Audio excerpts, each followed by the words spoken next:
Hey everyone, welcome back to Knowledge Grid.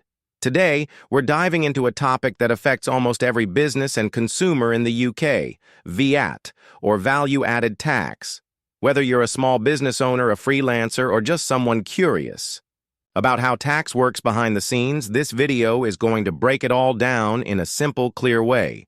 So make sure you watch till the end. This knowledge might just save you money or help you stay compliant. What is VAT? Let's start with the basics. What exactly is VAT? VAT, value added. Tax, VAT, is a consumption tax placed on most goods and services that are sold by VAT-registered businesses in the UK. That means every time you buy something, from a cup of coffee to a laptop, you're probably paying VAT. VAT rates in the UK. There are three main VAT rates in the UK, and knowing the difference is key.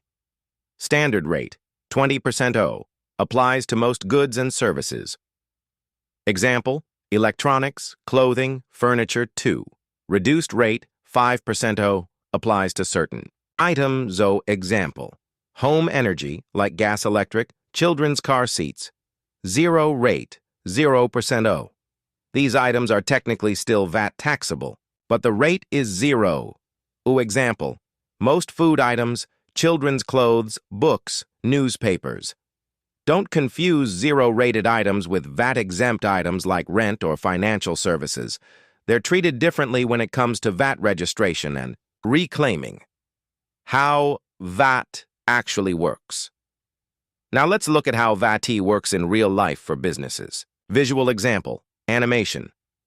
Imagine you're a business selling a product for $100. With VAT at 20%, the customer pays $120 total, so you've collected $20 in VAT.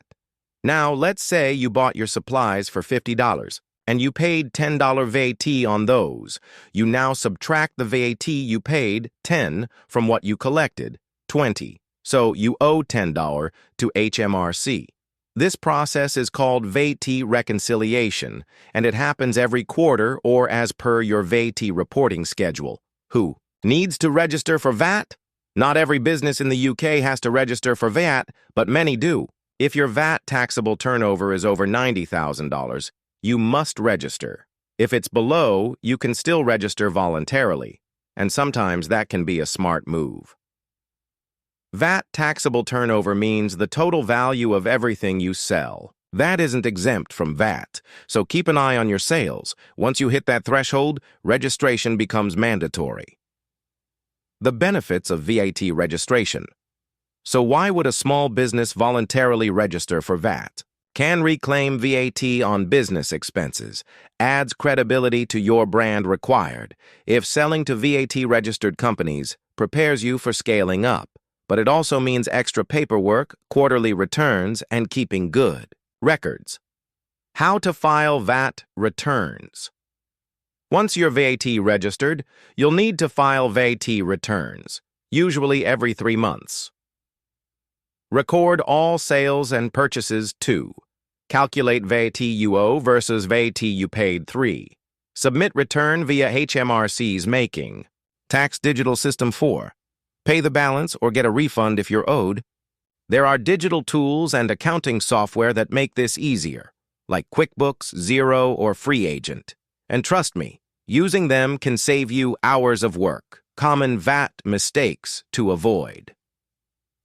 Now, before we wrap up, let's quickly cover some common VAT mistakes that get businesses into trouble. Missing the registration threshold. Charging VAT incorrectly. Forgetting to keep VAT invoices. Not filing returns on time. Reclaiming VAT on non-business expenses, late submissions can lead to penalties from HMRC. So, stay on top of deadlines. To sum it all up, VAT is everywhere, and if you're running a business in the UK, it's something you can't afford to ignore. From understanding the rates, knowing when to register, and keeping proper records, being VAT savvy can actually give your business an edge. If you found this video helpful, give it a thumbs up, subscribe to Knowledge Grid, and share it with someone who needs to understand VAT better.